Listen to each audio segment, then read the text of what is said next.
everyone. Today I am not going to talk anything related to NLP. It's a slightly different topic, but it's a very relevant topic in today's world. And my topic is child empowerment through self-defense. So self-defense, the word itself is self-explanatory.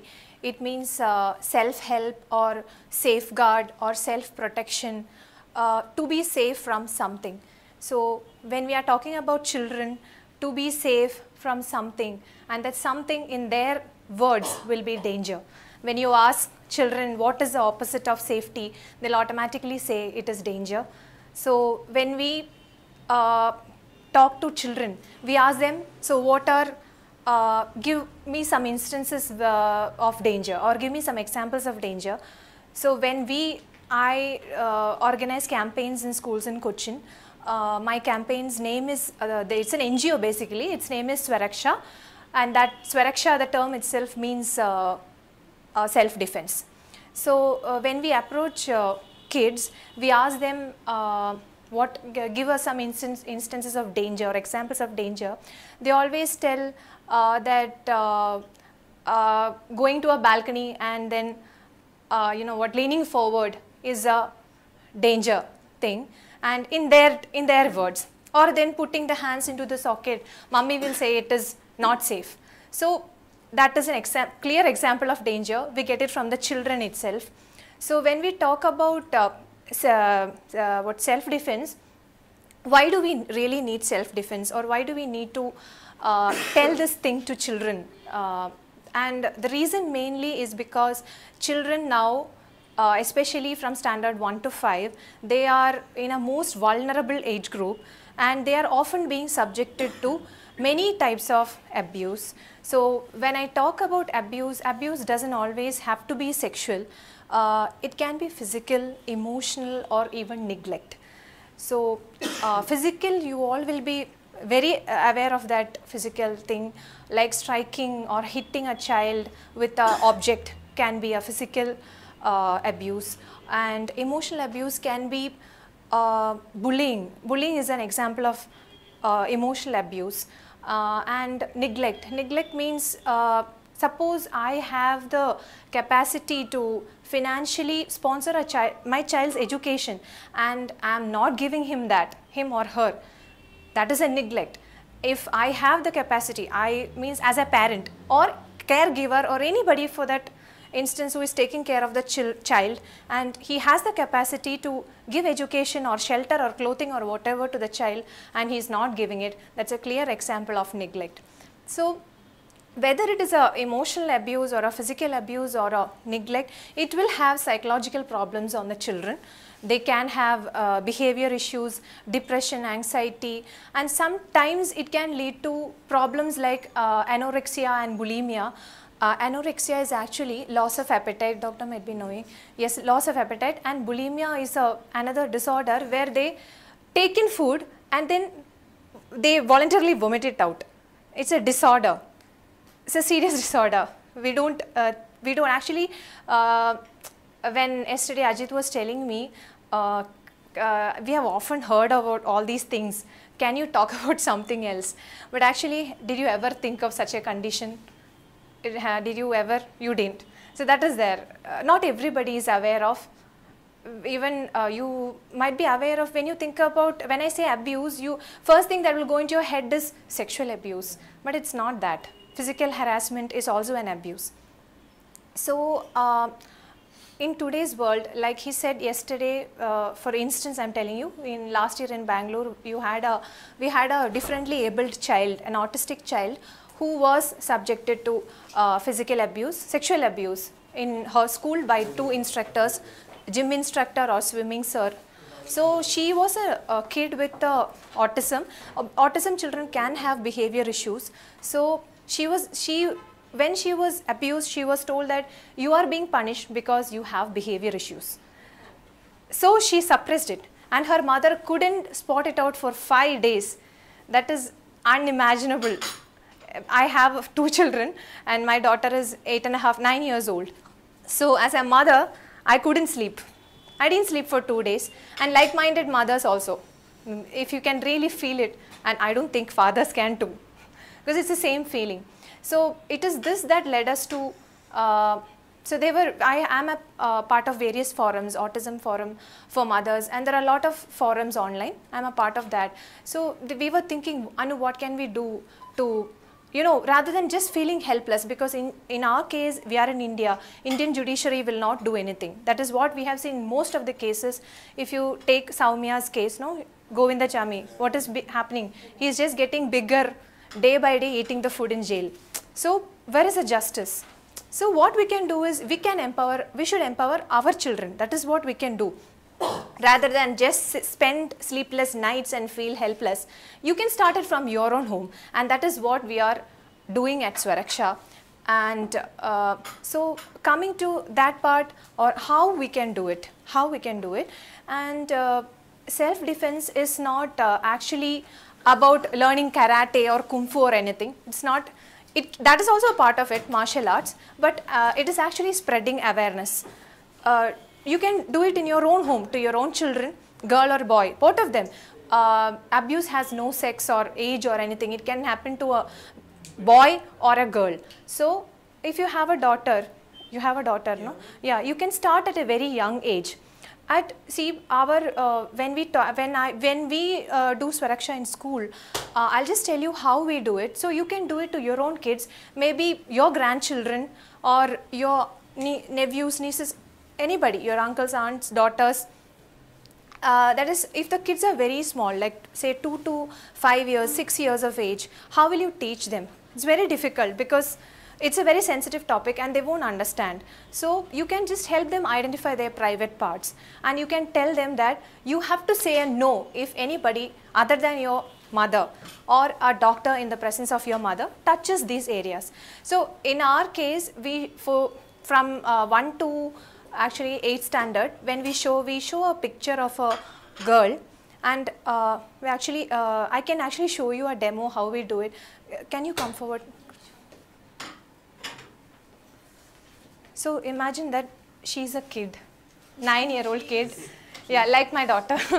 So okay, so what we do is, we actually tell the kids that there are 4 parts, private parts, which should not be touched. One is the lips, one is the chest area, one is the part between your legs, and one is the back, buttocks. So when you tell that, you can actually call your child and tell her, you can touch a lot of areas and ask them whether it is a bad touch or a good touch. You would have seen Amir Khan doing this in Satyamaya Jayade.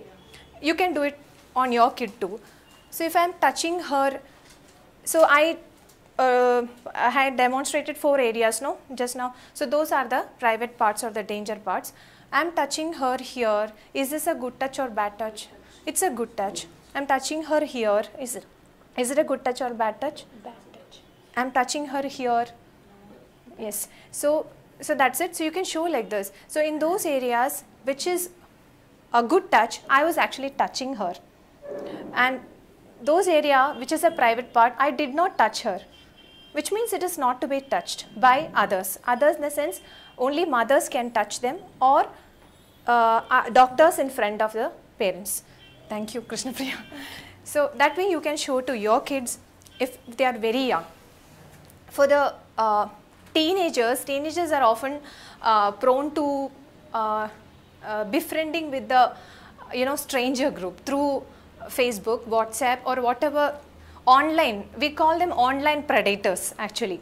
So they actually target this kind of people, and either it will be a threat, or it will be they'll approach them in a very friendly manner, and then they won't know.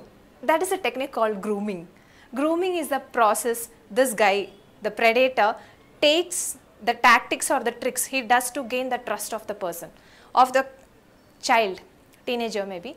So as parents, what we can do is talk to your children daily, no matter what age they are. From 2 to 15, you have to keep track of what they are doing. In the sense, what you can just ask them casually, "Mol enda school padipiche, teacher enda cheyide," you can observe. So if she has experienced anything bad, anything, suppose the teacher has just hit her here, her moods will change. As sir has told, pupils will dilate. All these things you can observe. Or if she doesn't go out to play, she's moody, then you can ask, you can sense through the mood swings.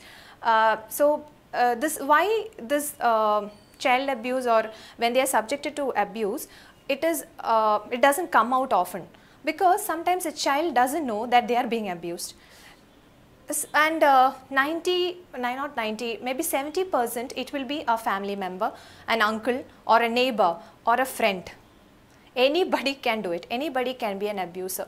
And as I said, there is the grooming process. This guy will take time to get close to the parent, gain the trust of the parent and the child. Or whatever they can ask, so we won't know, okay sheri kondokolu. We won't know.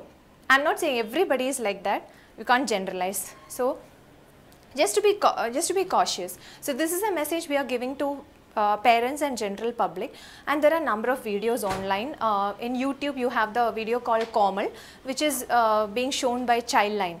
That is the audio, video and everything is so, it goes directly to their heart.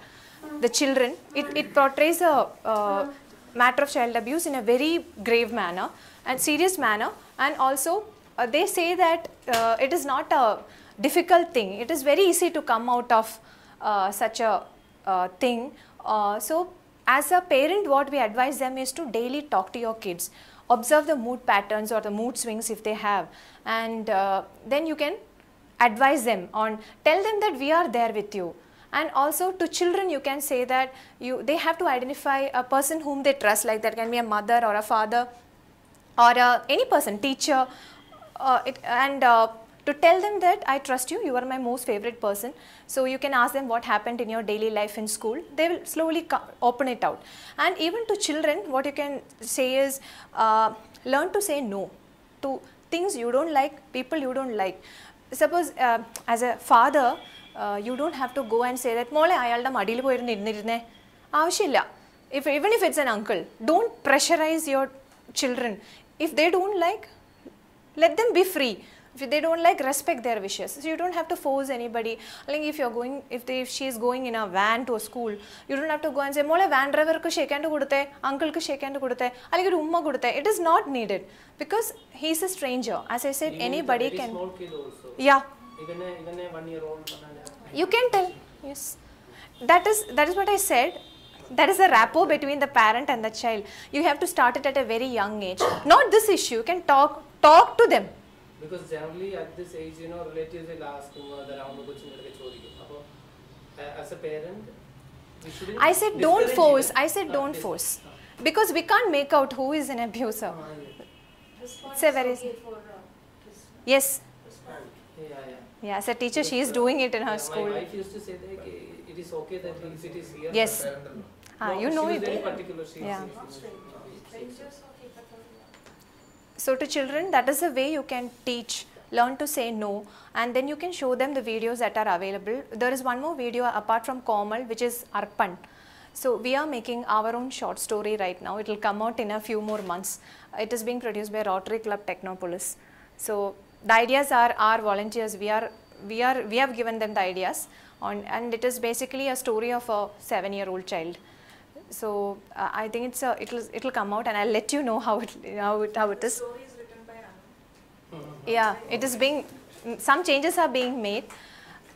So that is why we need to stress the importance of self-defense.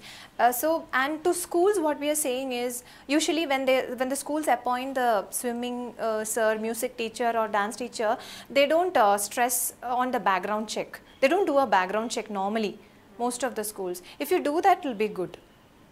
Nowadays it is becoming mandatory. Yeah, you can install a CCTV too, especially that you will be having. Most of the schools have now. You can have a parent identity card and also card for all those van drivers and all those who are coming and who are often with the children, So that will also help to a large extent.